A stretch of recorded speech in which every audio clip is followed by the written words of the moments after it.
Le cercle. Nous allons étudier les positions relatives d'une droite et d'un cercle dans 3 cas différents. Commençons par le premier cas. C est un cercle de centre O et de rayon R, soit D la distance de O à la droite D. On remarque que la distance de O à la droite D est supérieure au rayon. D et C n'ont aucun point commun. On dit alors que D est extérieur à C.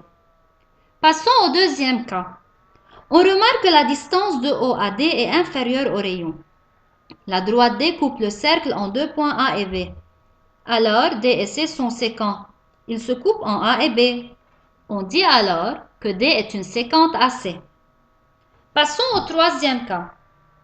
On remarque que la distance de O à la droite D est égale au rayon. D et C ont un seul point commun qui est E. D et C sont alors tangents en E. On dit alors que la droite D est la tangente AC en E. Cercle passant par 2 points donnés. A et B sont 2 points donnés. Si O est le centre d'un cercle qui passe par A et B, alors OA égale OB, c'est-à-dire O est équidistant de A et B. O se trouve donc sur la médiatrice de AB.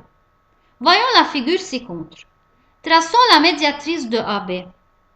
Plaçons sur cette médiatrice le point O et traçons le cercle de centre O et de diamètre AB. On remarque bien sûr qu'il passe par les points A et B. Donc une infinité de cercles passe par 2 points A et B. Leur centre se trouve sur la médiatrice de AB. Cercle passant par 3 points donnés. Si O est le centre d'un cercle qui passe par A, B et C, alors OA égale OB égale OC. O étant équidistant de AB et C, est donc le point d'intersection des médiatrices de AB, de AC et de BC.